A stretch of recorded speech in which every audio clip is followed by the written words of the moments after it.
Hace como unos 22 años, quiero que me escuche aquí, por favor. Hace como unos 22 años comencé un tema.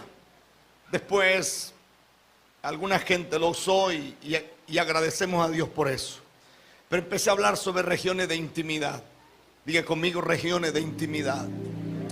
Dije en su momento que Dios no tiene hijos favoritos, que Dios lo que tiene son hijos más íntimos. Que no es lo mismo alguien que ha sido tratado por Dios a alguien que no ha sido tratado por Dios. Yo insisto mucho en que hay cosas que tienen que ser evaluadas en la hermenéutica que tenemos en la iglesia. Por ejemplo, usted escucha que la gente habla mucho de proceso, pero si usted va a la Biblia, la palabra proceso no existe. El único verso que habla de proceso está en el libro de Job, pero curiosamente está mal traducido porque ahí la palabra es desierto. Entonces el problema es que los predicadores estamos tratando de inventar lo que Dios no ha inventado. Y estamos tratando de hacer un evangelio difícil cuando esto es demasiado sencillo. No sé si me escucha. Yo no tengo problemas con que la gente use lo que quiera usar, pero sí tengo un montón de disyuntivas, porque veo gente que habla demasiado de griego, de hebreo y no saben ni hablar español. Entonces tengo bronca con eso. Y me parece que los predicadores tienen respuesta para todo, pero curiosamente desde un altar. Pero cuando tú vas a sus casas y ves cómo viven, te das cuenta que ni siquiera creen lo que ellos mismos predican.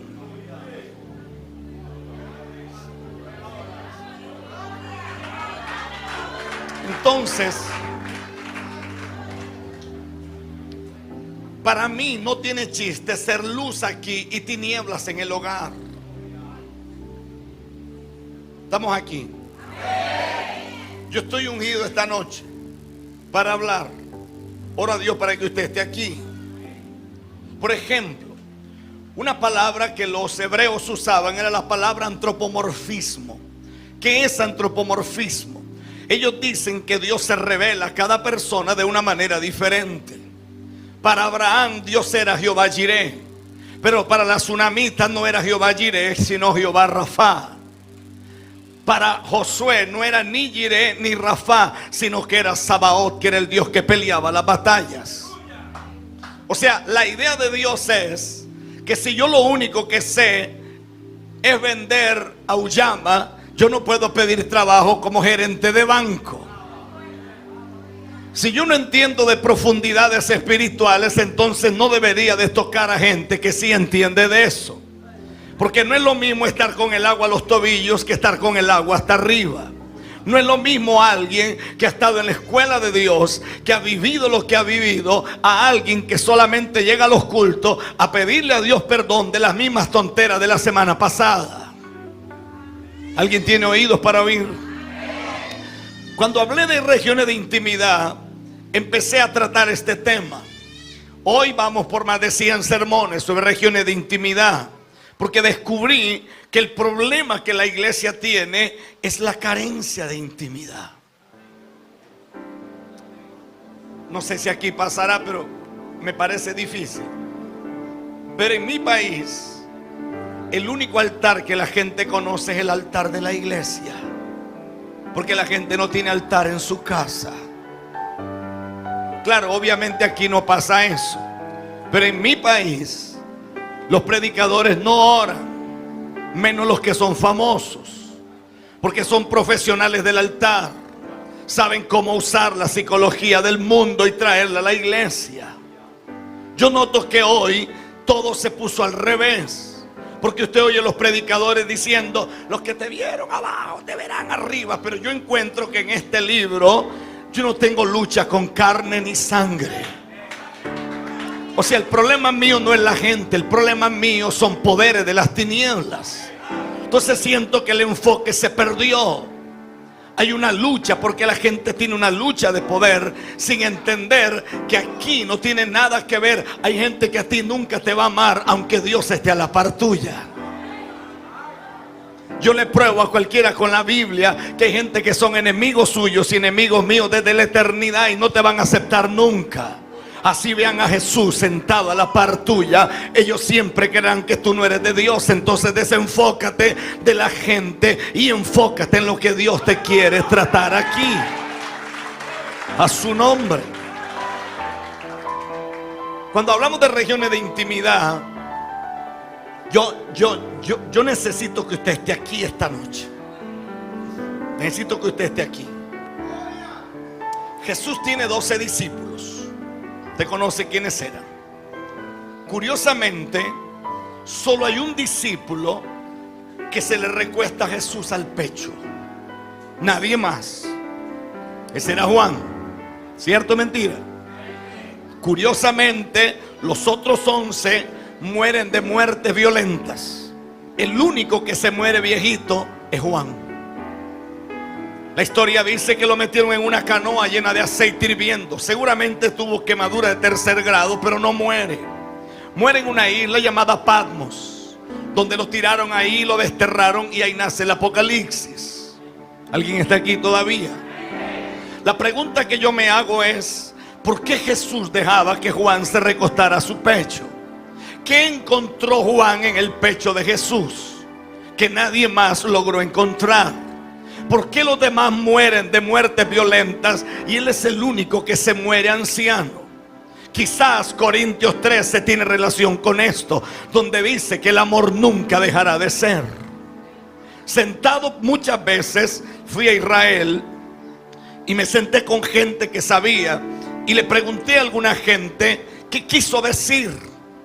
Porque dice que se le da una caña semejante a una vara. No dice que es una vara, dice que se parece a una vara de medir. Y se le dice: levántate. Parece que hay cosas que yo no lograré ver ni entender si no cambio de posición y de posesión. Porque una cosa es poseer y otra cosa es tener una posición distinta. Y que tiene oídos para oír, que oiga. El problema de la iglesia para mí es que nosotros tratamos de humanizar a Dios. Y cuando tú y yo tratamos de humanizar a Dios, le quitamos su divinidad. Escucho gente diciendo: es que tuve una visión y vi a Jesús llorando por Villa Mella. Usted tuvo que haber visto a cualquier otro Jesús, pero no al Rey de Reyes. Porque el hijo de María y de José, ese fue el que lloró frente a la tumba de Lázaro. Ese lloró por Jerusalén desde el monte de los Olivos. Pero el rey que resucitó no llora por nadie, porque sus ojos son llama de fuego. Entonces noto gente que dice: yo sentí que el Señor se me sentó a la par. Amado, a usted y a mí se nos sienta Jesús a la par y se nos pierde hasta el nombre, hermano. A usted se le olvida que usted es dominicano. A usted se le cae hasta el pelo, se le vuelven brillosos los ojos. Entonces siento que hay gente que está tratando de humanizar a Dios. Hay gente que tiene como un cliché que Dios le habla todos los días. A mí me parece extraño eso, porque este libro dice que Dios hablaba de tiempo en tiempo, no todos los días. A su nombre. Ahora, no voy a hablar nada que yo aprendí en un instituto, en una universidad. Voy a hablar de la escuela que yo aprendí. Voy a hablar de lo que a mí me funciona. Porque es muy fácil traer el último código y eso usted no lo va a llevar a ningún lado. Pero si en algo lo que a mí me ha llevado a algo bueno le puede ayudar, pues gloria a Dios. Si no le ayuda, ni modo, ¿qué vamos a hacer? Estamos aquí. Le dice: levántate. ¿Y mide qué? El templo, ¿qué? De Dios. ¿Qué va a medir? ¿El templo de quién? ¿El templo de quién? Toca al que le queda la par suya y dile: ¿acaso vosotros ignoráis que vuestro cuerpo es templo y morada del Dios vivo o del Espíritu Santo?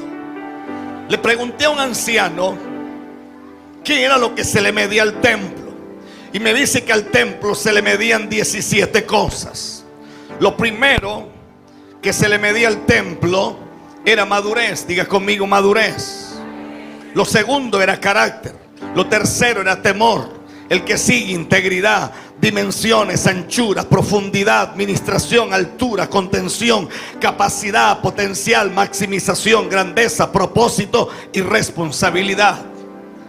¿Qué es madurez, pastor? Madurez es la suma de todas las cosas que has vivido y te dan un estilo de vida delante de los hombres y delante de Dios. ¿Qué es carácter? Carácter es la capacidad de la suma de las realidades que has vivido y te da una realidad para decir no aunque los demás digan sí. El carácter te da individualidad en medio de la multitud. El carácter te hace decir no aunque los demás digan sí. El carácter te hace decir que esto es negro o esto es blanco. El carácter no te deja tener tonos grises. El carácter te hace mantenerte en una realidad de vida aunque afecte el contorno que te rodee. Número 3, temor. ¿Qué es temor según Rafael Ramírez? Temor es cuando yo evalúo las consecuencias y decido no pasar por ellas.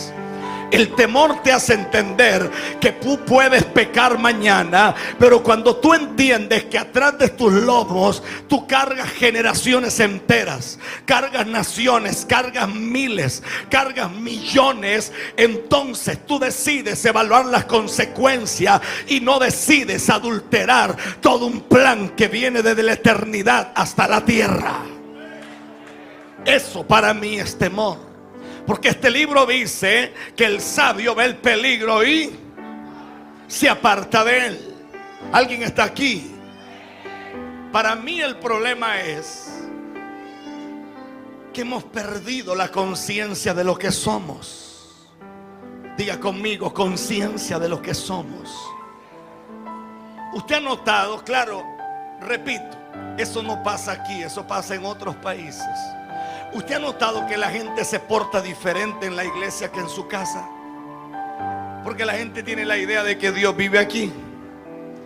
En la casa se mientan hasta la madre, pero entran por la puerta agarrados de la mano. ¿Ha notado usted que la gente tiene conciencia de que Dios vive aquí? Porque hemos perdido la capacidad de entender que nosotros somos el templo de Dios. La gente levanta las manos buscando a Dios allá arriba, ignorando que lo que debería de abrirse el pecho y buscarlo dentro de ellos. Cuando uno pierde conciencia de lo que uno es, uno termina viviendo aquello para lo cual no fue diseñado. La mayoría de gente ayuna y ora para caerle bien a Dios, pero sucede que ya tú le caes bien a Dios. Dios no te puede amar más de lo que te ama. Entonces, ¿por qué hay que ayunar y orar? Porque nosotros necesitamos ayunar y orar. Porque al ayunar los niveles de almatismo se bajan y entonces somos como más sensibles al espíritu. Pero no es porque el ayuno te hace más espiritual, sino porque necesariamente cuando la carne es golpeada, como que hay dimensiones que se despejan. Escuché gente decir: es que la hermana fulana, qué espiritual que es. Y son parte de las cosas que no entiendo en la iglesia. La gente dice que cuando siente la presencia de Dios se le paran los pelos de punta, pero cuando tienen miedo también se le paran de punta. Entonces me parece que hay confusión en eso. Porque la Biblia me enseña a mí que nosotros somos espíritus y no hay espíritus más espirituales que otros. Lo que hay son hombres y mujeres que han sido formados y han sido moldeados a través de las crisis, a través de los desiertos, a través de la escuela de la fe. Y eso te da un acceso para tener realidades que otros no las tienen. Porque no es lo mismo caminar con el agua a los tobillos que caminar nadando en el espíritu. A su nombre sea la gloria.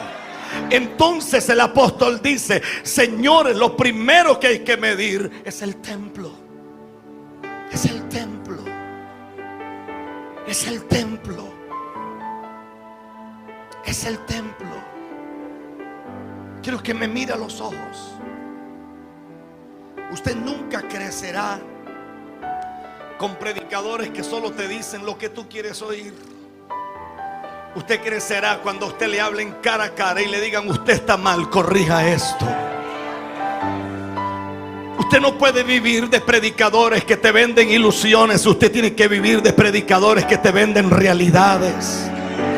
Porque las ilusiones nos están matando. Por ejemplo, yo tengo temor de lo que voy a decir ahorita.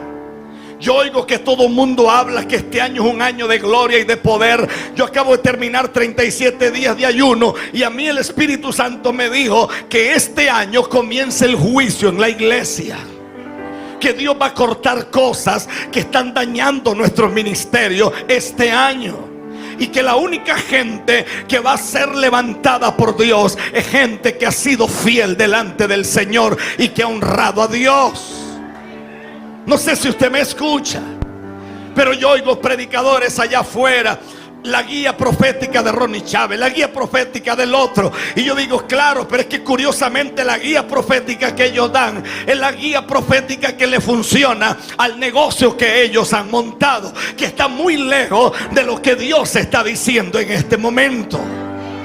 Alguien tiene que decir por lo menos ay, ay, ay. Porque el apóstol dice, señores, lo primero que se va a medir va a ser el templo. Lo primero que se va a medir va a ser el templo. Cuando no se mide el templo, estamos mal. Si usted y yo ignoramos lo que nosotros somos, nosotros caminaremos cerrados en la vida. Toque al que le queda cerca y dígale, a Dios no le interesa usarte, porque tú no eres una prostituta. A Dios le interesa manifestar su vida a través de ti. Eso es otra cosa. Porque lo que se usa se puede dejar en desuso. A Dios no le interesa usarte y mañana dejar de usarte. A Dios le interesa manifestarse Él, lo que Él es, todo lo que Él es a través de nosotros. Alguien tiene que decir aleluya. ¿Usted sabía que los ministerios más grandes de esta tierra ni siquiera tienen Facebook? Yo conozco gente en la India con iglesias de 600,000 miembros y nunca transmiten un culto. Conozco gente en Corea como el Dr. Lee, que tiene más de 1,5 millones y no transmiten nada. No sé si usted sabía que el Dr. Cho superó los 2 millones de almas en su iglesia. Pero a la gente no le gustan los seminarios de Cho. A la gente le gustan las locuras de Miami. A la gente le gustan las locuras de Colombia. A la gente le gustan las locuras. Ay, ay, ay. A la gente le gusta la locura de Guatemala. ¿Por qué? Porque la escuela que Cho hacía en Latinoamérica era que Cho nos enseñaba a orar. Porque nos gusta el show, nos gusta lo superficial y no lo sustancioso. Obviamente eso no pasa aquí, pero yo no sé si usted ha visto que en Latinoamérica cuando uno corrige a alguien, lo primero que hace es irse y ya mañana dice que es pastor. Y usted dice, ya ¿qué murciélago lo picó que ahora dice que es pastor? Ni siquiera tiene llamado. Ni siquiera tiene una imposición de manos por ancianos serios. Porque todo el mundo quiere ser cacique, nadie quiere ser indio. Y sucede que yo aprendí con los años que a Dios no le interesa que en este lugar haya un montón de gente diciendo que esta es la visión que tengo. Aprendí que a Dios le interesa que tú renuncies a tu sueño y que tomes el sueño de esta casa, porque en la medida que el sueño de esta casa se cumple, se cumplirá el sueño que Dios te dio a ti. Por eso es que cuando Pedro se pone de pie junto con los que estaban con él en el día de Pentecostés, me parece que Pedro entiende que él es el comienzo del final de algo. Por eso él dice, esto es lo dicho por el profeta Joel, a su nombre sea la gloria. Déjeme llevarle al libro de Ageo. Déjeme llevarle a Ageo un momentito. Y mire lo que dice Ageo. Capítulo 1, verso 5. No lo busque, yo le prometo que Jehová existe, hermano. Pues así ha dicho Jehová de los ejércitos: meditad bien sobre vuestros caminos.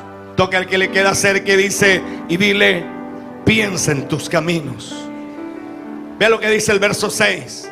Sembráis mucho y recogéis poco. Coméis y no saciáis. Bebéis y no quedáis satisfechos. Os vestís y no os calentáis. Y el que trabaja a jornal recibe su jornal en saco roto.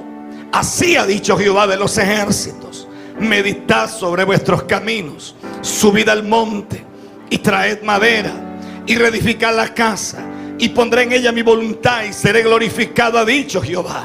Buscáis mucho y halláis poco, y encerráis en casa y yo lo disiparé un soplo. ¿Por qué? Dice Jehová de los ejércitos: por cuanto mi casa está desierta y cada uno de vosotros corre a su propia casa. Por eso se detuvo de los cielos sobre vosotros la lluvia, y la tierra detuvo sus frutos. Quiero que me mire acá. Pregunto yo, ¿esta no es la realidad de Latinoamérica? ¿No es esta la realidad de Latinoamérica? Que los predicadores nos llaman todo el tiempo a través de la radio, la televisión: venga, pacte, venga, pacte. Perdóneme si ofendo a alguien. La Biblia dice que el único que pacta con los hombres es Dios, no los hombres con Dios. La Biblia dice que los hombres lo que podemos hacer es un voto delante de Dios, pero no un pacto. Porque dice el capítulo 15 de Génesis, en el verso 18: e hizo Jehová un pacto con Abraham. Dios se llama Dios de pacto. Los hombres no podemos pactar con Dios, porque Dios es el que pacta con los hombres. I'm sorry si dije alguna cosa grosera. ¿No es esta la realidad de Latinoamérica? Que la gente da y da y da y no ve nada. He escuchado predicadores que dicen que la clave para prosperar es dar. Yo conozco gente que diezma durante 30 años y están peor de pobres que antes. Para mí la clave no es dar. Para mí la clave está en la casa. Por eso este libro dice: señores, suban al monte, corten madera. No tienen que hacer la casa, reedifíquenla. Quiere decir que la casa se está cayendo.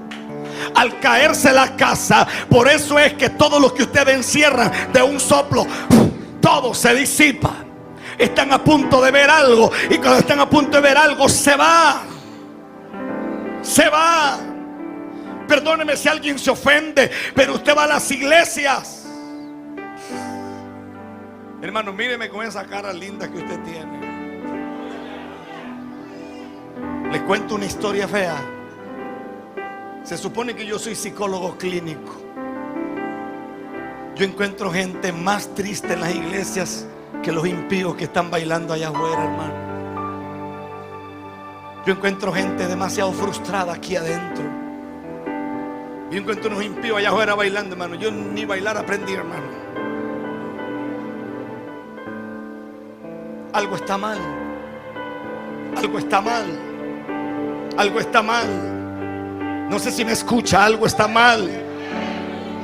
Se supone que yo tengo casi 7,000 pastores bajo cobertura, 6,000 y pico.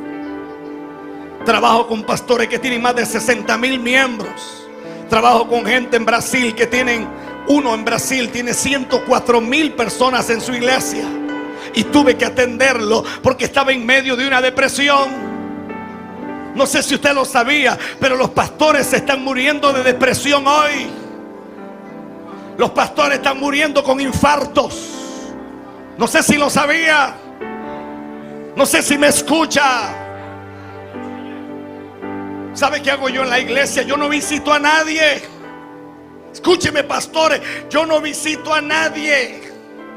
Porque yo descubrí que ese cuento andar visitando gente, eso es antibíblico.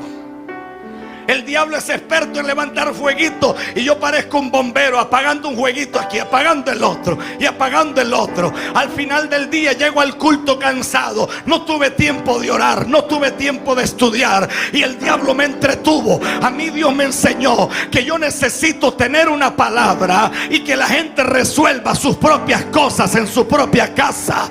Yo no estoy aquí para arreglar el problema de nadie. Es más, hay gente que aunque se le ponga la solución, no le da la gana de agarrarla. Entonces usted sabrá lo que va a hacer con la palabra que salió de también aprendí que eso de andar escuchando tanta cosa de la gente, eso me quita autoridad. Porque la gente, cuando yo digo algo, la gente dice, lo está diciendo por mí, porque eso es lo que está soltando en el altar, cuando yo no sé nada.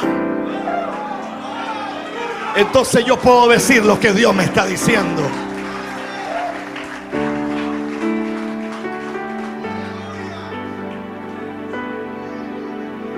Regiones de intimidad. ¿Sabe por qué hay gente que nunca se le puede corregir?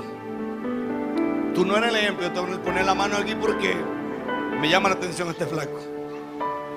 ¿Sabe por qué hay gente que nunca se puede corregir? Porque no oran.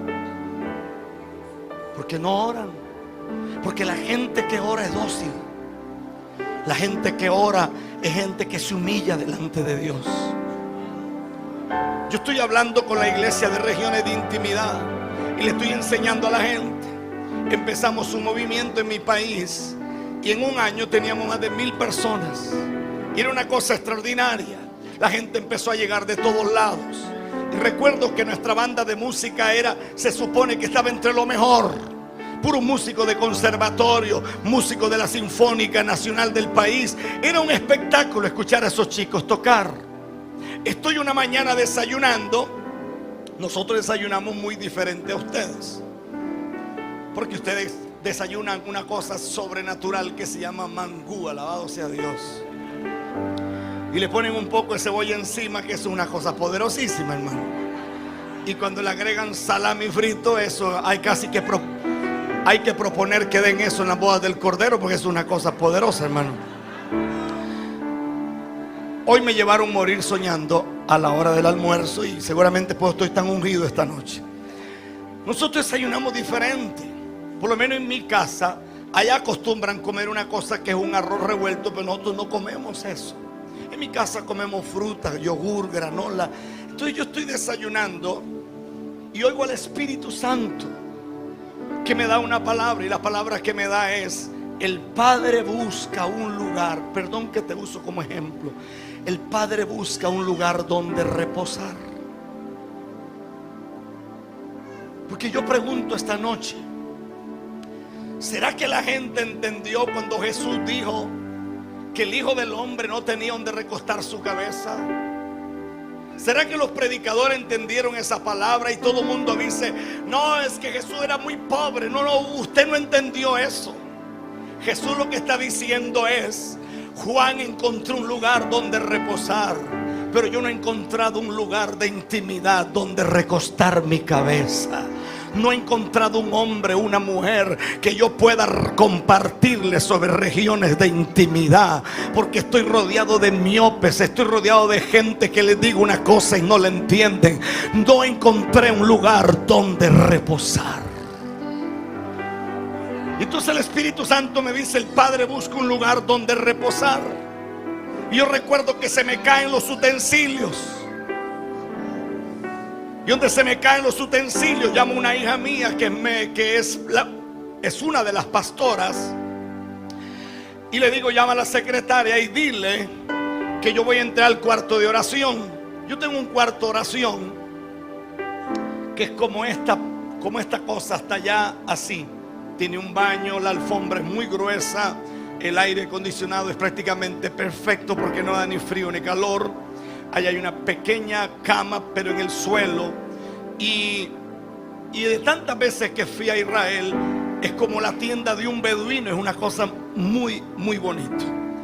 Y entonces le digo: sobre mi escritorio hay 14 sermones. Llamen a fulano, a mengano y a perencejo, díganle que pueden tomar esos sermones para predicar. Entonces surge la pregunta: pastor, ¿usted le da los sermones suyos a los predicadores? Sí, porque yo estoy construyendo algo y no puedo permitir que alguien venga con una cosa diferente a matarme lo que Dios me mandó a hacer aquí. No sé si me escucha. Por ejemplo, en nuestro ministerio somos bastante extraños. A mí no me interesa que la gente profetice dentro de la iglesia, porque yo entiendo que los huesos secos no están dentro de la iglesia, sino fuera de la iglesia. A mí me interesa que profeticen de esa puerta para afuera. No sé si me escucha. Toca al que te queda así cerquita, suavecito, sin que se enoje, y dile: ¿para qué quieres más profecías si ni siquiera se te han cumplido las que te han dado? Ay, ay, ay.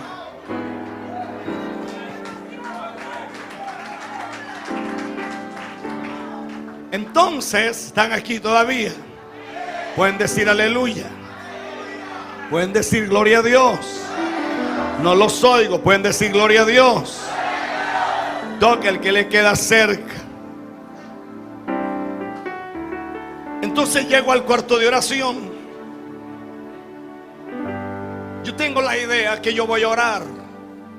Y tengo la idea de que voy a pasar de repente la tarde completa, el día completo. A veces la gente dice: ¿cómo hace usted para orar 14, 15, 19, 22 horas?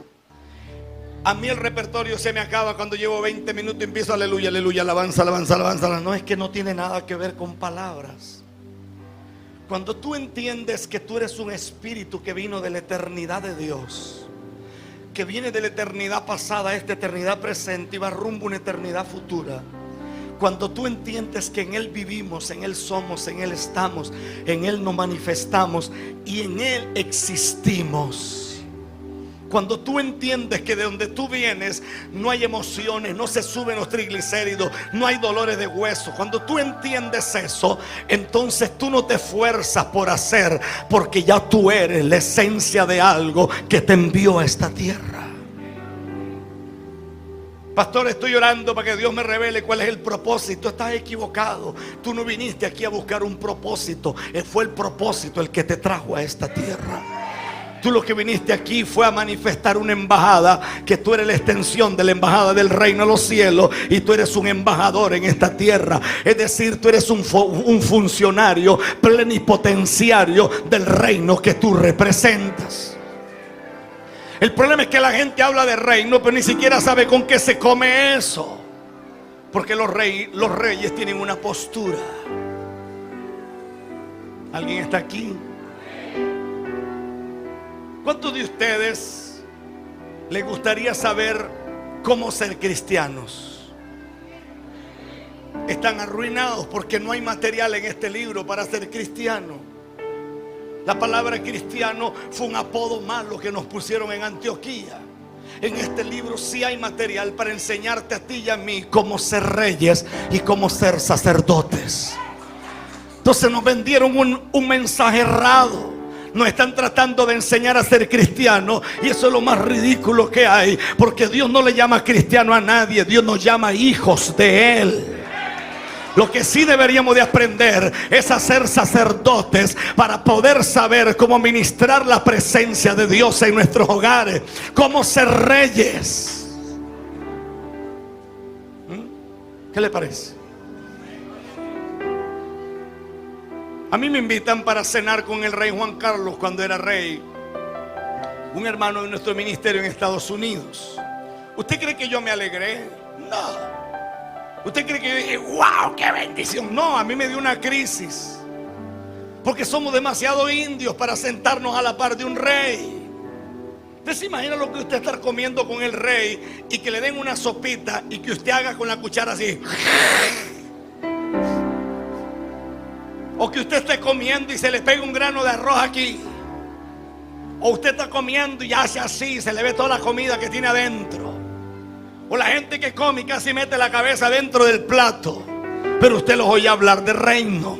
Usted los oye hablar de reino, y sucede que el reino tiene cultura, el reino tiene idiosincrasia, el reino tiene fueros de autoridad, el reino tiene una manifestación de reino, el reino tiene un estilo de vida, el reino tiene un protocolo que se llama protocolo de reino. El que no entiende eso, que no se vista, porque no va para el baile. ¿Cómo puede Dios ponerte una empresa en las manos si tú ni siquiera sabes principios básicos de administración? ¿Cómo vas a administrar una empresa si lo único que haces es hablar en lengua?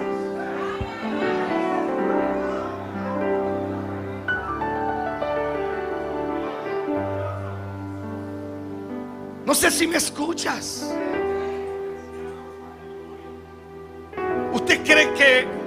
¿Usted cree que el presidente Danilo Medina, cuando se sube en una jipeta nueva de paquete, se pone a llorar?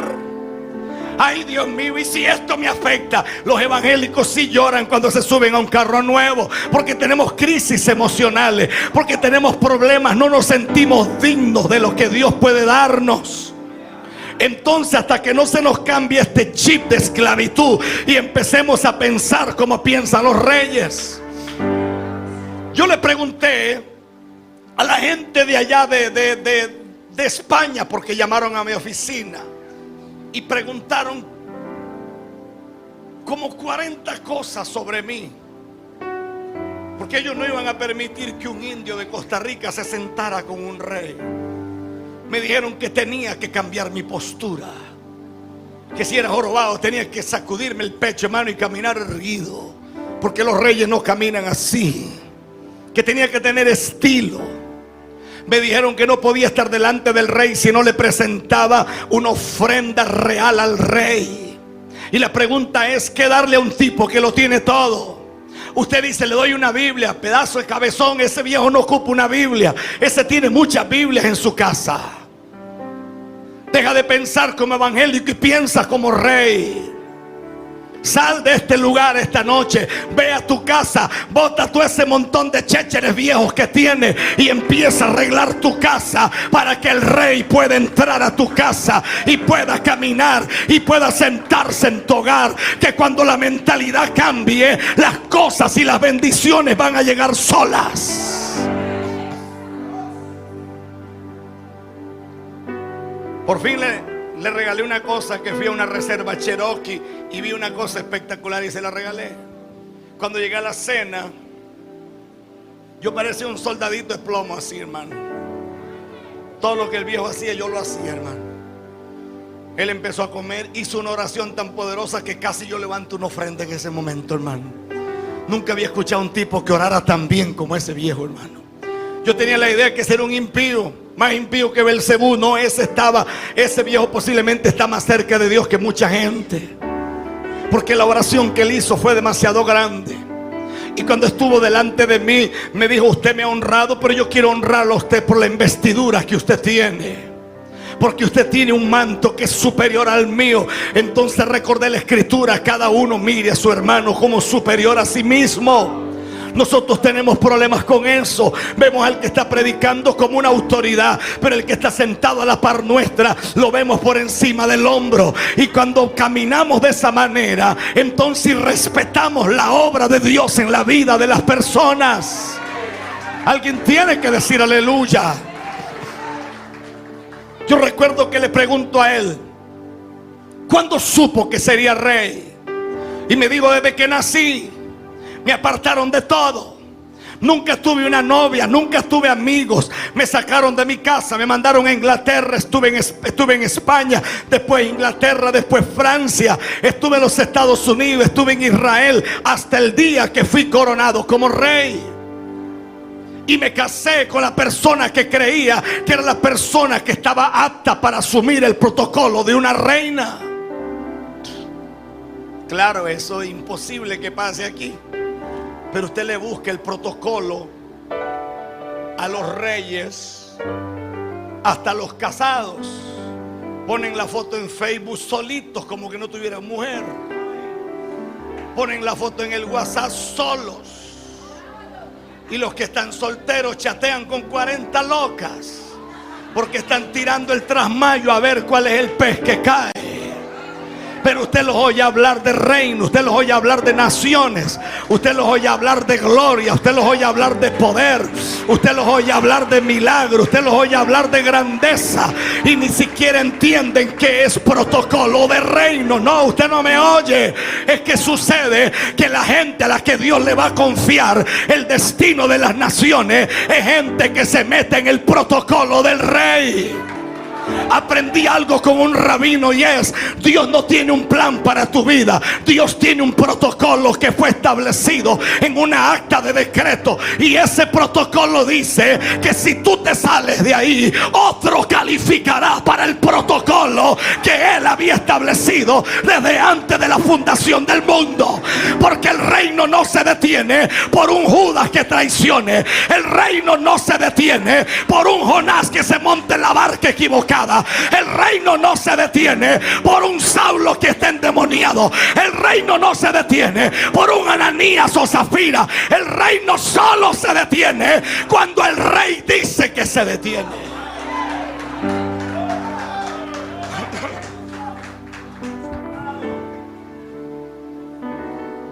Perdón si los ofendo. En nuestro ministerio yo tengo prohibido que los muchachos de la alabanza tengan novia dentro de la misma gente de la alabanza. Porque descubrimos que cuando tienen novia y tienen parentescos almáticos no fluyen igual. No sé de dónde los predicadores sacan material para hablar de noviazgo, porque no hay material en la Biblia. Ese cuento andar de noviecito, ese cuentico de picaflor que andan picando y picando y picando, y al final es una desgracia eso. Los hombres serios, cuando ven una mujer y se quieren casar, primero convencen al papá y a la mamá y después convencen a la muchacha, hermano. Alábelo si puede. No sé si me está escuchando. Y yo recuerdo que bajé al sótano de mi casa. Cuando estoy en el sótano, abro la puerta para entrar. Tenemos una cámara infrarroja para saber lo que está pasando, porque hay gente que entra a ayunar por muchos días. No había nadie, yo estaba solo. También dije que nadie entraría, que yo estaría solo. Cuando entro veo un anciano. El anciano me mira y me dice: el corazón del Padre tiene 7 dimensiones, te las voy a mostrar. Y entonces yo me quedé impactado, porque me dice: la primera dimensión del corazón del Padre se llama plenitud de vida. Diga conmigo: plenitud de vida. ¿Qué encontró Pablo? A Pablo la Biblia dice que lo golpearon. La Biblia dice que lo apedrearon. Es más, el original no dice que lo apedrearon hasta que lo vieron como muerto. No, el original dice que Pablo murió. La Biblia dice que Pablo estuvo no en un naufragio, en varios. La escritura dice que a Pablo lo pusieron en un cepo. La escritura dice que lo maltrataron muchas veces. Sin embargo, Pablo al final dice que él está completo. La pregunta es: ¿qué encontró Pablo? ¿Qué encontró Pablo para sentirse completo? Porque yo encuentro gente que sale de un culto glorioso y se sienten secos y se sienten vacíos. Cuando entro a esa dimensión, el Señor descubre mi corazón y me doy cuenta que en mi corazón hay cosas que Dios aborrece. Me doy cuenta que yo le he vendido una imagen a la iglesia de que yo soy un hombre santo, soy un hombre muy recto, pero es que somos expertos en vender imágenes falsas. ¿Alguien está aquí? Yo empecé a gritar, y a gritar como loco, a gritar y a gritar y a gritar y a gritar y a gritar. No sabía qué hacer. Cuando sentí que como si fueran escamas, como si fueran pedazos de carne vieja que se caían, y de pronto sentí una libertad en mi espíritu.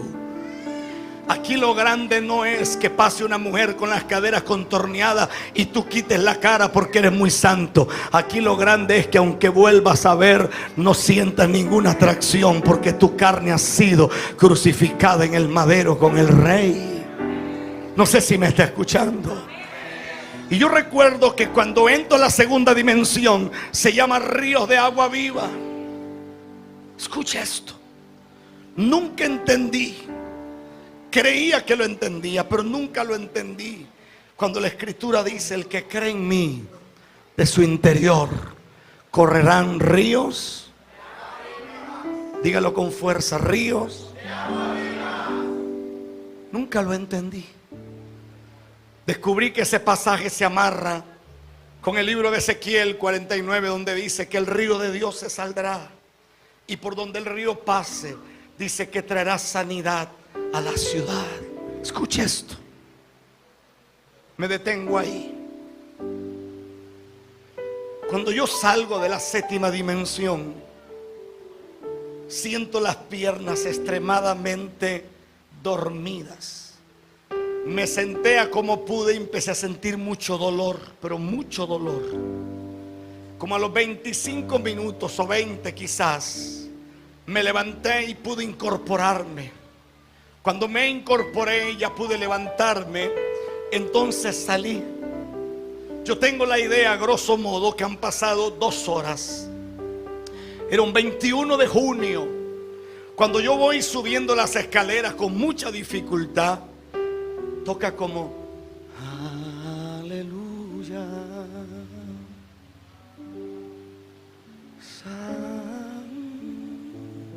Por ahí vamos.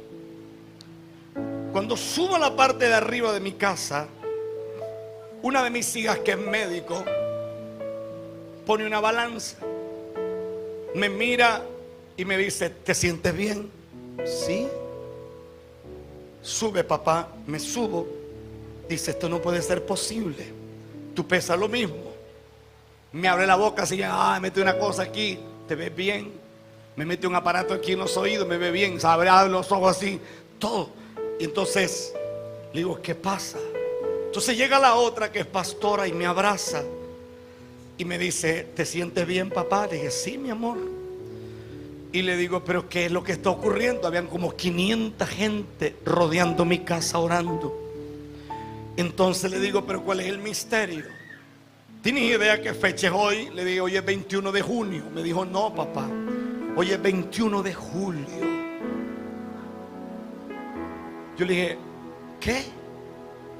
Papá, durante un mes no bebiste agua, durante un mes no comiste, durante un mes no dormiste y no has perdido 1 gramo de peso. ¿Qué es esto, papá? ¿Qué significa esto? ¿Cómo vivir esto? ¿Cómo moverse en esta realidad?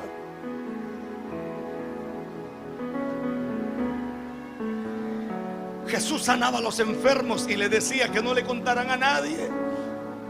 A nosotros se nos sana un enfermo y lo queremos poner en todas las redes. No para darle gloria a Dios, es para que la gente sepa que nosotros estamos ungidos. No sé si me escucha. Cuando yo llego al ministerio, porque nos congregamos en un hotel, le digo a los muchachos de la alabanza: quiero que me escuche, haga un esfuerzo.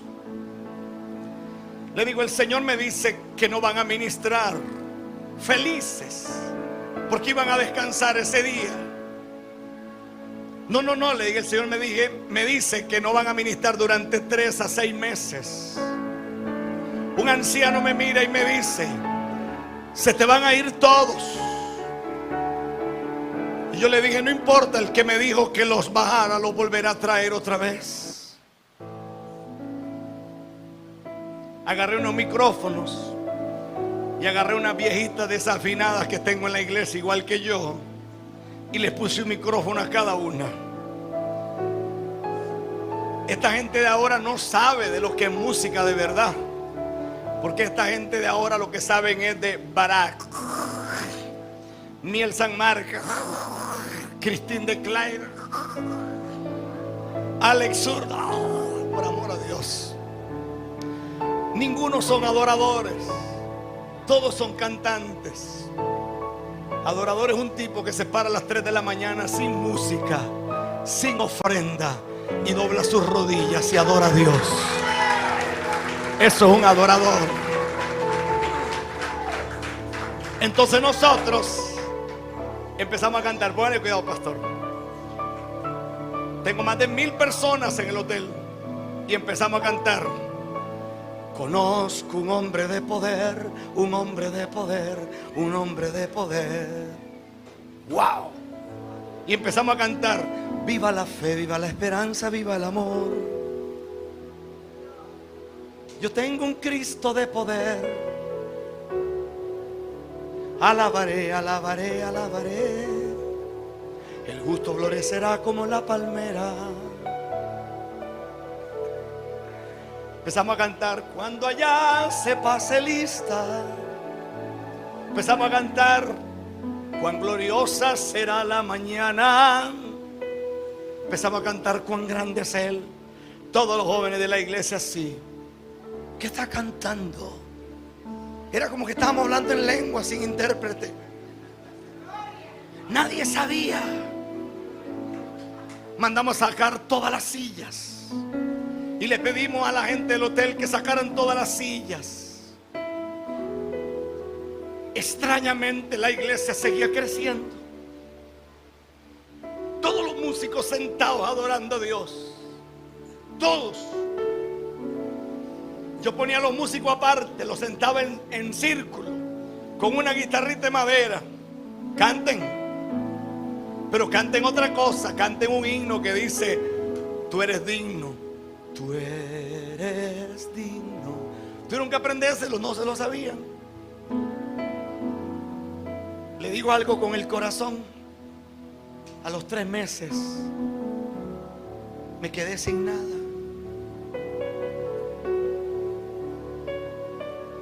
El pastor principal hasta el día de hoy está preso porque le gustaba tocar niños y niñas. Teníamos un tal profeta fino para profetizar. Profetiza bonito como Ronnie Chávez, que no se le cumple nada, pero habla bonito. El tipo hablaba lindísimo. También está preso. No sé si usted me está escuchando. A los 3 meses, todo el liderazgo se descubrió lo peor. Yo me fui a una montaña por 21 días y lloré, y lloré, y lloré, y lloré, y lloré, y lloré. Renuncié más de 500 veces a esa iglesia. Y le dije a Dios: yo no quiero esto. Señor, esta no es tu iglesia. Tal vez yo soy un viejo. Tal vez soy un tipo que ya va de salida. Pero en mi tiempo a nosotros nos daba miedo tener una novia. A mí me enseñaron que para subir a este lugar había que andar en santidad. A mí me enseñaron que el predicador no se ponía en el altar porque fuera buen predicador, sino porque había probado que era fiel a Dios.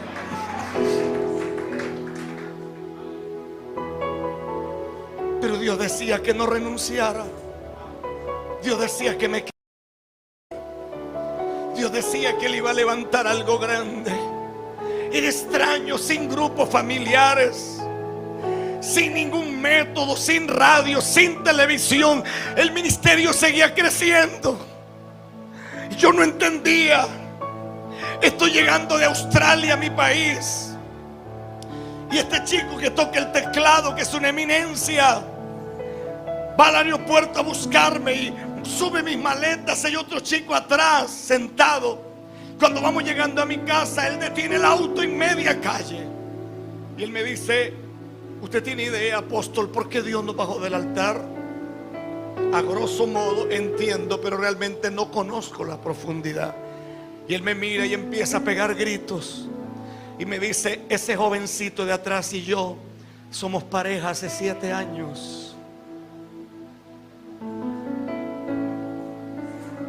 No sé si me está escuchando. Nosotros estamos enojados. Salimos a hacer caminatas por el problema de la población LGTB. Estamos enojados del matrimonio igualitario. Pero yo no sé si usted se ha dado cuenta, en la iglesia también hay un chorro de homosexuales, hermano. Yo estuve en Higüey y el tipo que canta en una iglesia grande ahí, ese hermano, ese de lejos no hay duda, y de cerca menos, hermano. Pero es el hijo de un viejo que tiene mucha plata, entonces ese no se puede bajar, porque si a ese se baja, el papá deja de diezmar. No, usted no me está escuchando. Ese día me bajé del auto Me fui caminando, pasé el portón de seguridad y le dije, déjenlos pasar, vienen conmigo. Subí al segundo nivel de mi casa y empecé a llorar toda la noche. Y lloré y lloré y lloré como nunca. Y recuerdo que a las 7 de la mañana ni siquiera había dormido. Ya había entrado al baño para ir a mi oficina personal. Cuando voy a salir, la señora que trabaja en casa me dice, doctor, hay un hombre que quiere hablar con usted. Es un hombre multimillonario que va a la iglesia. Es muy amable él, pero él siempre me abraza. Y ese día estaba como extraño, su esposa también. Entonces tienen una niña que canta, que toca el violín, es famosa. Ella viaja por el mundo tocando esa cosa.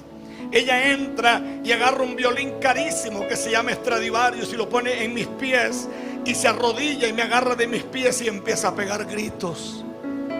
Y me dice, el Espíritu Santo no quiere que yo vuelva al altar porque soy lesbiana, pastor. No sé si usted me está escuchando. Nosotros hacemos programas, hacemos campañas, hacemos vigilia, hacemos retiros. Nos vamos de campamento, la gente amanece en silicio y usted siempre mirará que en vez de crecer, la iglesia siempre está como las olas del mar. Muchas veces no tenemos ni idea que hay mantos babilónicos escondidos. No sé si usted me está escuchando. Alguien tiene que decir amén. ¿Sabe que descubrí que los adulterios y las fornicaciones salen de los mismos altares? Porque dime quién te ministra y yo diré qué influencia tendrás mañana. Ay, ay, ay. Ay, ay, ay. Ay, ay, ay. A los 6 meses volvieron al altar los muchachos. Eran otra cosa. Nunca más volvió a orar por un enfermo. Los enfermos se sanan con solo la adoración y la alabanza. Nunca más tuve que hacer un llamado porque la gente pasa corriendo al altar. Y cuando yo voy a subir a predicar, hay un montón de gente tirada de rodillas pidiendo a Dios misericordia. No sé si me está escuchando. Y empezó Dios a cambiar todo. Hoy hemos crecido demasiado, más de 4 años estamos superando las 20,000 personas. Y la gente dice, ¿cómo pasó? Levantamos 7 congregaciones y cuando nos juntamos todos somos una multitud muy grande. No sé si usted me está escuchando. Porque la idea es que cuando el Señor es levantado, entonces el Señor atraerá a las multitudes. Abro paréntesis. ¿Usted ha escuchado que los ministerios de alabanza lo que cantan es la música que está más pegada? ¿Usted ha visto algún ministro de alabanza que se arrodille y que le diga a Dios, ¿qué quieres que te cantemos esta noche? Después de todo, aquí nosotros salimos sobrando. Nosotros lo que estamos es adorándote a ti. Ah, pero fulano le gusta la canción de fulana porque esa es la que la toca. Sí, pero sucede que aquí no estamos para quedarle bien a fulana, estamos para quedarle bien a Dios. Parece que todo está enfocado a nosotros y olvidamos que muchas veces el Señor está en la puerta esperando que lo dejemos entrar para ser el rey de la casa. Por eso es que Ageo dice, ustedes comen y no se sacian, ustedes se visten y no se calientan, ustedes siembran y no recogen nada, ustedes van por la vida buscando y no encuentran nada, porque el problema está en la casa. Mientras la casa esté vacía, mientras la casa se esté cayendo, todo huirá de sus vidas. Levante sus manos un momento, por favor.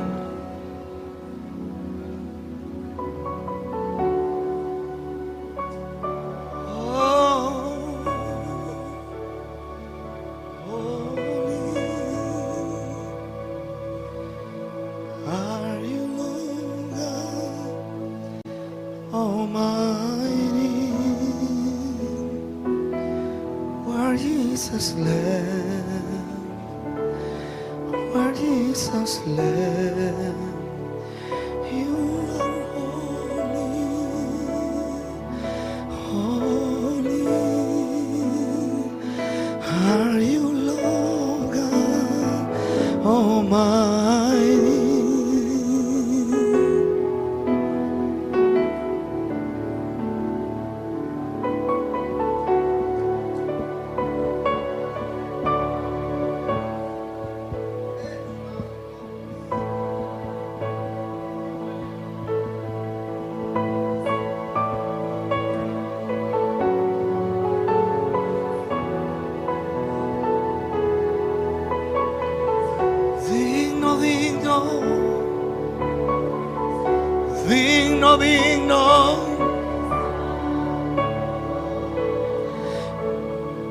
Santo, el Señor Dios poderoso, digno eres tú.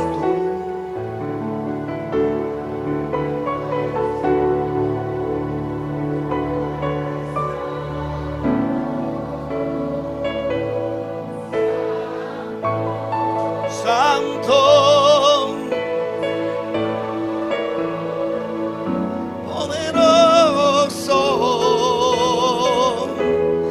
digno eres tú, digno eres tú, tú eres santo.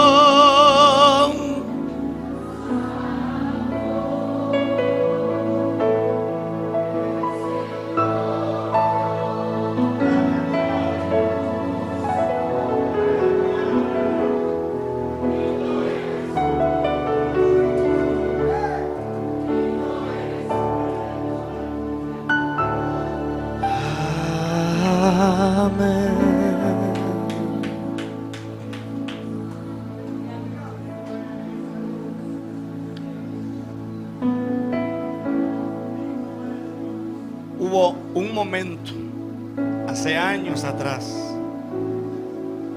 que yo viajaba por el mundo con un equipo muy grande de gente. Llevaba 40 guardaespaldas. Un día el Señor me reprendió y me dijo que él aborrecía eso. Me daban ofrendas muy grandes, a veces de $40,000 una noche. El Señor me dijo: sal de ahí, porque la multitud no va por mí, la multitud va por ti. Yo viajaba alrededor del mundo haciendo cosas, y un día descubrí que a veces nos esforzamos tanto por ser famosos, y al final del camino el Señor dirá: yo no te conocí a ti, yo no sé quién eres, yo no sé quién eres. Renuncia a ser famoso y dile al Señor: yo quiero honrarte, yo quiero vivir para ti. Dios te llevará donde nunca soñaste ir. Dios te pondrá en lugares donde nunca soñaste llegar. Yo tengo años que no sé lo que es comprar un auto. Lo llevan a mi casa y los paran allí, que a veces no sé ni qué hacer con eso. Y no estoy hablando de carritos viejos. Años. Los diezmos de los pastores que están bajo nuestra cobertura son más de $1 millón, y yo no toco eso. Todo lo ponemos en misiones. No sé si me escucha. Me regalan casas amuebladas que ni siquiera llego a ellas. Empiezo a bendecir gente y la gente dice: pero ¿por qué no las alquilan? No, porque la vida es demasiado corta. Y cuando tú entiendes de reino, el reino es otra cosa. El hombre que se conecta mal con el dinero caerá en miseria toda la vida, porque será un rico espiritualmente pobre. No sé si entiende lo que digo. Cuando entiendes eso, todo es fácil. Cuando entiendes eso, todo es fácil. Cuando entiendes eso, todo es sencillo. Cuando entiendes eso, llamo a fulano, llamo al otro, llamo al otro. Llénenme la agenda. Después de 32 años de viajar, yo me di cuenta que hay lugares donde yo fui que Dios nunca quiso que yo fuera. Y por eso no me fue bien. Pero hay lugares donde fui que Dios quiso que yo fuera. Y ahí yo vi el fluir de Dios en mi vida. Y vi como el río de Dios se me salió y ocurrían maravillas gigantescas. No sé si me escucha esta noche. Termino con esto porque yo puedo seguir, no tengo problemas con eso, hermano. Y puedo parar a la hora que sea. Hace poco dije en Brasil, ya casi voy a parar, y duré 7 horas 27 minutos, hermano. Y esos brasileros estaban como locos conmigo, hermano. Vea lo que dice el libro de Ruth. No lo busque, yo le prometo que Ruth existe también. Génesis, Éxodo, Número, Levítico, Deuteronomio. De ahí sigue primero y segundo de Samuel, y de ahí aparece Ruth. Miren lo que dice Ruth capítulo 3, el verso 3. Dice que Noemí le da un consejo a Ruth, y para mí este consejo es profético, porque Noemí le dice a Ruth: te lavarás pues. ¿Cómo es eso de que te lavarás? Si nadie se lavaba para recoger espigas. Y te ungirás. ¿Cómo se va a ungir? Esto tiene que ser profético. Esto quiere decir, no te presentarás delante de él de cualquier manera. Y vistiéndote tus vestidos, dice el verso 3. ¿Cómo vistiéndote tus vestidos? Aquí aparecen 7 vestidos, que les prometo que un día regresaré para desglosar todo esto. Irás a la era, mas no te darás a conocer al varón hasta que él haya acabado de comer y de beber. Lo que está diciendo Noemí es: cuando vayas al templo, adora al Señor. Olvídate del celular, olvídate de los hijos, olvídate de la casa, olvídate del pago de la hipoteca, olvídate del trabajo, olvídate de todo y adóralo a Él. Cuando Él termine de comer, entonces dile: Señor, aquí estoy yo. Yo necesito esto y necesito esto y necesito esto. Ve lo que dice el verso 4. Dice: y cuando Él se acueste, regiones de intimidad, notarás el lugar donde se acuesta, e irás y descubrirás sus pies, y te acostarás allí, y Él te dirá lo que hayas de hacer. Cuando Él se acueste, entonces notarás donde se acostó y descubrirás sus pies, descubrirás sus caminos, descubrirás sus pies, descubrirás sus pies, y entonces Él te va a decir lo que tú tienes que hacer. Tú descubrirás donde Él se acueste, y tú te acostarás allí a un ladito y descubrirás sus pies. Entonces no andarás para allá, ni andarás para acá, ni andarás dando vueltas como loco.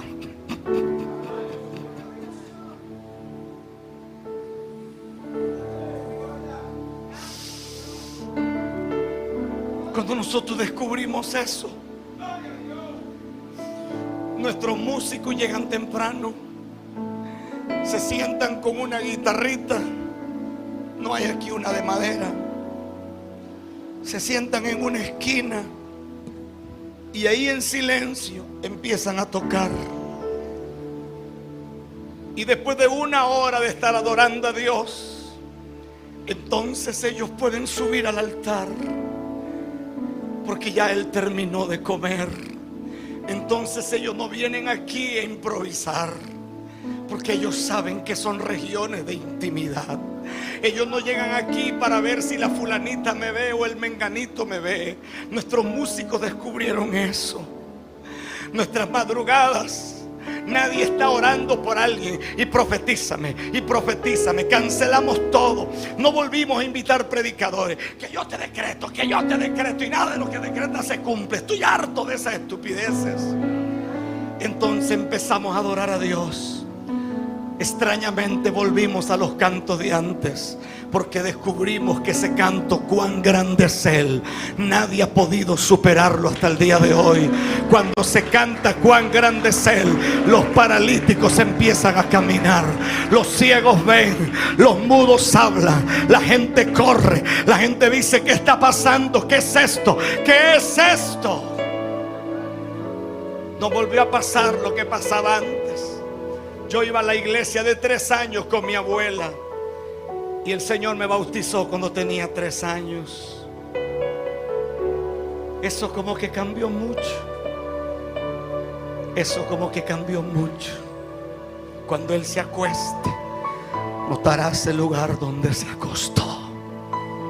Se acostó. Se acostó. Te digo algo como un papá: deja de vivir para impresionar a la gente.